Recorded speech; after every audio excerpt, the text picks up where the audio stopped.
Hello, I'm Eric Vernon with the Law Office of Baldwin and Vernon in Independence in Jackson County, Missouri. And I wanted to talk a little bit today about the defense of self-defense. There's been a lot of cases in the news lately that involve defenses of self-defense. There's been some murders and some serious assaults. And, you hear a lot of people talking about what does that mean? Why is this a good defense? Why is this a bad defense? The guy is obviously guilty. And I thought it would be helpful to talk about Missouri law. And right now today I'm going to be focused on Missouri law of self-defense.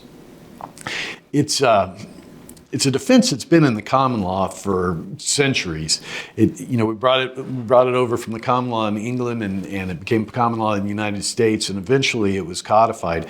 But the defense has several elements that you have to meet. It's not as automatic as you might think. That it seems like if you were in a situation in which you had to use self-defense, it would be obvious and that would be a valid defense and you would never get in trouble. And it's really not that obvious.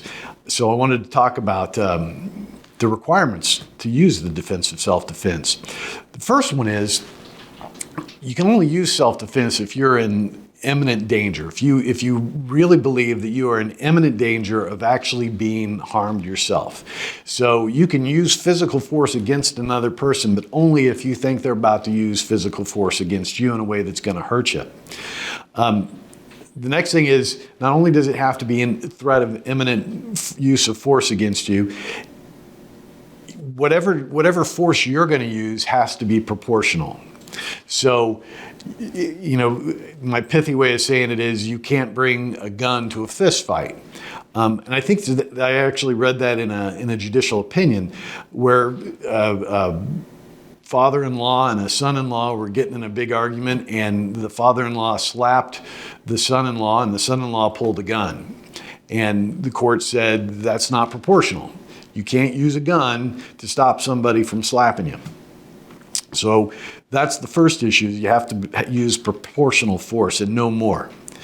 The second thing is you can't be the initial aggressor. If you are the person that started the fight and then you start getting beat up on, you start losing the fight and losing bad, you can't pull out a gun and shoot the guy that you started the fight with. If you're the initial aggressor, you don't get the use of self-defense. So if you start a fist fight, and you lose in the fist fight, you don't like the results, you can't be pulling out a gun to end it. Another thing is, it has to be both the imminent threat has to be both you reasonably believed and a reasonable person would believe. So there's two elements, subjective and objective. The first is you actually have to be able to say to a jury someday, I was seriously scared. I really, really believed that I was about to be hurt by this person. But also a juror has to be able to sit in your shoes and think, had I been that person, had I been this defendant sitting here and experiencing those same observations, would I think it would be reasonable to use physical force? So use of physical force has to be reasonable. There used to be, under the common law, what we called a duty to retreat. And it meant what it sounds like, which is if you were being assaulted, if you felt like you were being threatened with the imminent use of force against you, if there was an exit, you had to take it. If there was a door that could be closed and locked, you had to close and lock the door. Over the last few years, a lot of states have changed the laws with these what are popularly known as stand your ground laws. And what it means is you no longer have a duty to retreat. If you're standing in the parking lot by your car and somebody comes running up to you and is gonna punch you or shoot you or whatever, you don't have to run away. You can stand there and then defend yourself. But all the other rules I talked about before still apply.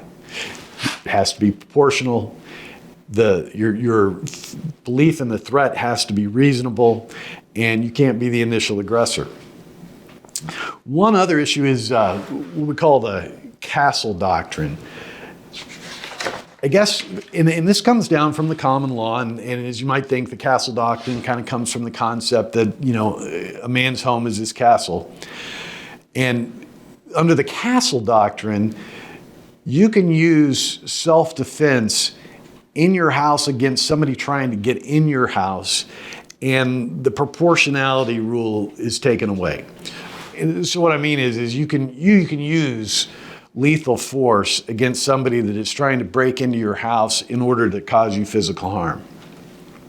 So that's the long and short of the castle doctrine. If somebody is breaking into your house and you reasonably believe that they're going to cause you some physical harm, even if they're just going to punch you, you could use lethal force against them. I wouldn't recommend it, but you could.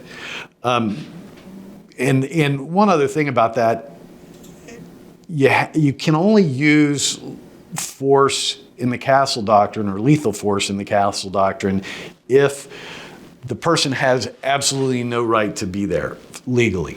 And I say that because sometimes I've seen cases where the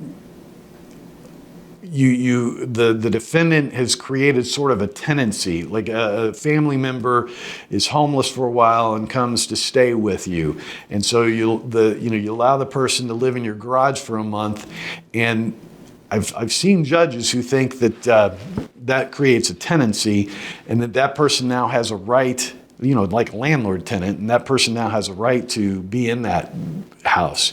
So you cannot use. You still would have to. You could still have self-defense against your brother-in-law that you let stay on your couch, but it has to be proportional. So the castle doctrine doesn't apply in those situations. So as I say, I started this by saying, self-defense, unfortunately, is not nearly as obvious a thing as you would think. And although we have these stand your ground laws and you don't have to retreat anymore, I still would encourage people to do that, because it's you're better off not having to convince a jury that it was self-defense. I am Eric Vernon with the Law Office of Baldwin Vernon, and if you ever think you need to plead self-defense or the Fifth Amendment or anything else, give us a call.